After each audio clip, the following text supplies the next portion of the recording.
मैं इस पार्लियामेंट में खोद दूं, इसमें गड़ा कर दूं तो खाने जहां का हिस्सा मिलेगा तो मेरी हो जाएगी ये।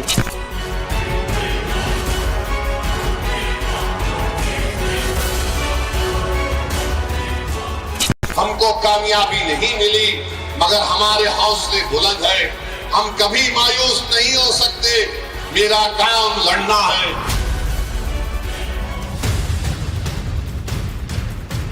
तो मायूसी छू मंतर हो गई है, हौसला 7वें आसमान पर है, लड़ने का जज्बा भी उफान पर है।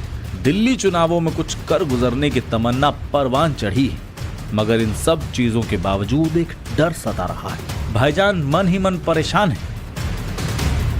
This bill is based on maximizing political gain and convenience.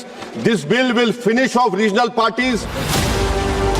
इस डर को पल भर के लिए पीछे छोड़ दें तो लोकसभा के बाद झारखंड और महाराष्ट्र में मिली हार पर हार के बाद हैदराबादी भाईजान असदुद्दीन ओवैसी के हौसले इसलिए बुलंद हैं क्योंकि उन्हें संभल से लेकर बदायूं तक और वक्फ संशोधन बिल से लेकर वन नेशन वन इलेक्शन तक का मुद्दा मिल गया है।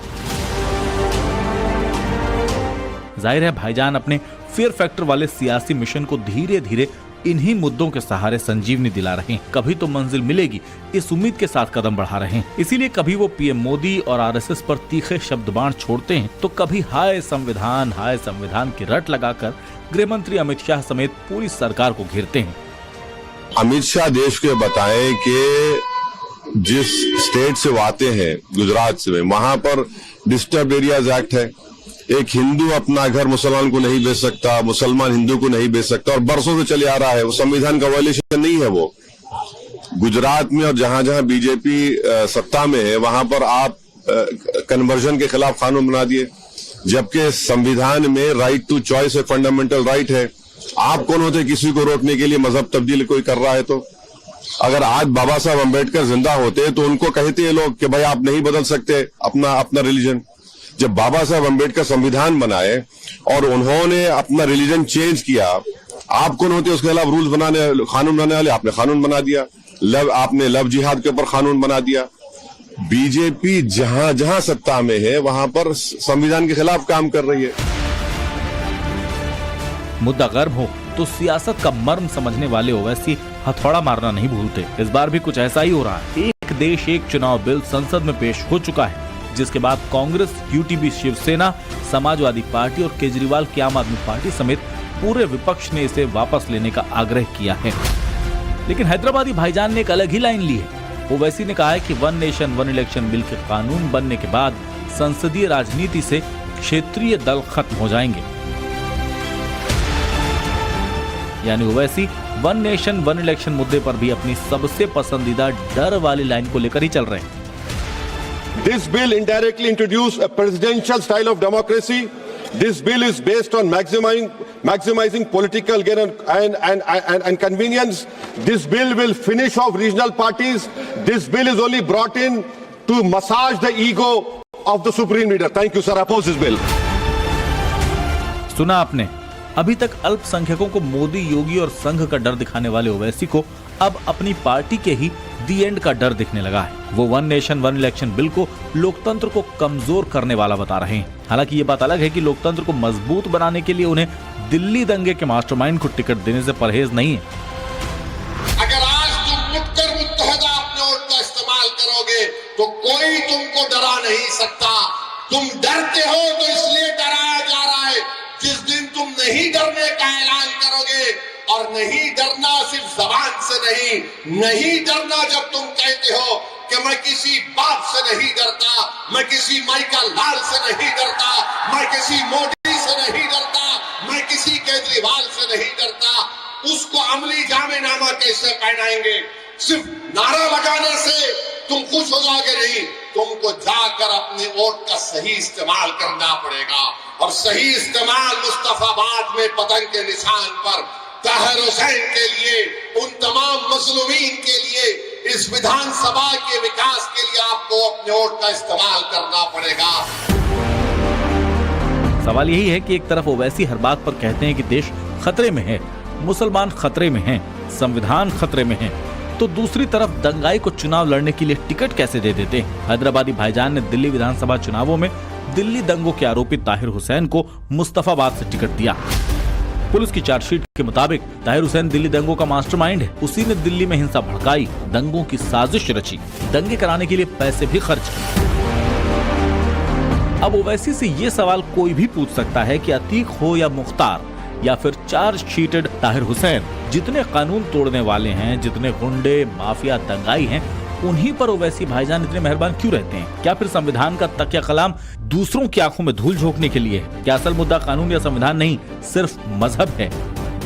देखो, हम अभी जिंदा हैं यहाँ पर। हम अपने बेटों को, अपने भाइयों को नहीं भूले। हम अपने वजूद का एहसास दिलाएंगे।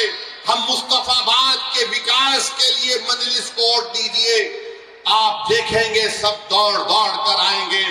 वरना ये सब पार्टियां जानती है बीजेपी किसी मुसलमान को टिकट नहीं देती।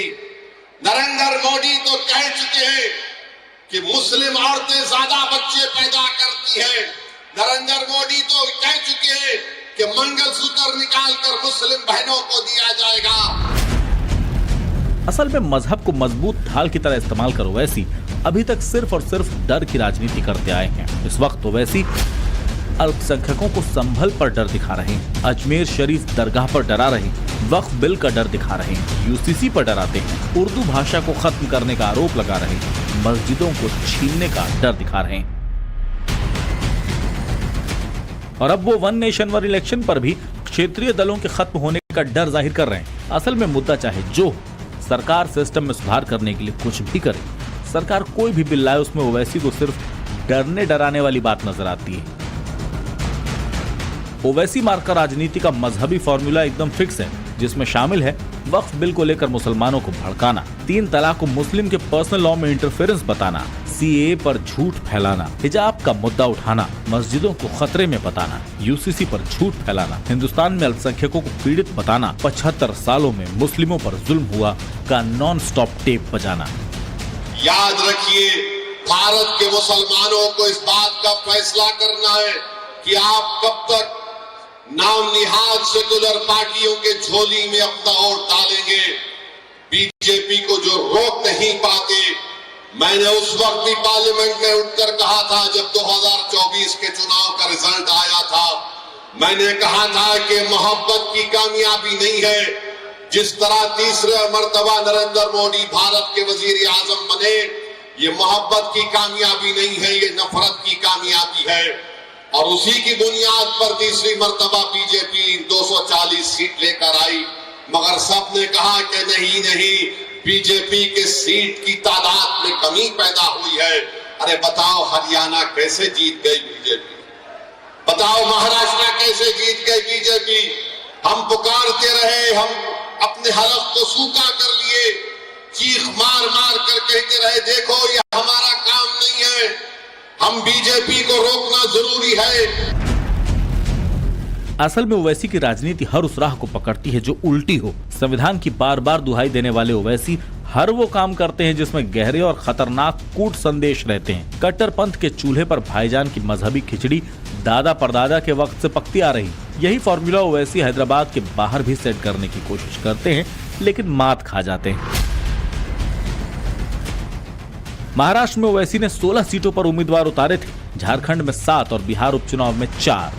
यूपी उपचुनाव में मीरापुर और कुंदरकी में भी एआईएमआईएम उम्मीदवार ताल ठोक रहे थे, लेकिन महाराष्ट्र में एक सीट को छोड़ दें तो सभी जगह एआईएमआईएम की उम्मीदों को बड़ा झटका लगा।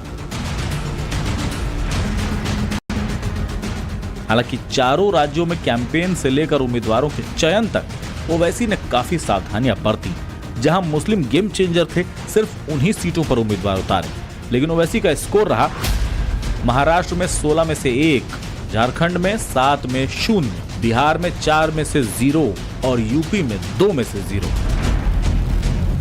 अब Owaisi one nation one election को लेकर अपनी पार्टी के खत्म होने का डर दिखा रहे हैं। उनका ये डर कितना जायज है ये तो नहीं कहा जा सकता, लेकिन हाँ, अगर चुनाव दर चुनाव उनका प्रदर्शन यही रहा तो मजलिस के अस्तित्व पर खतरा जरूर है। सवाल यही है कि ओवैसी के पास रास्ता क्या है, तो इसका जवाब इस बात में छुपा है कि सिर्फ मुसलमान की रट लगाने वाले ओवैसी के लिए वाकई क्या कोई मुसलमानों की बेहतरी का एजेंडा है।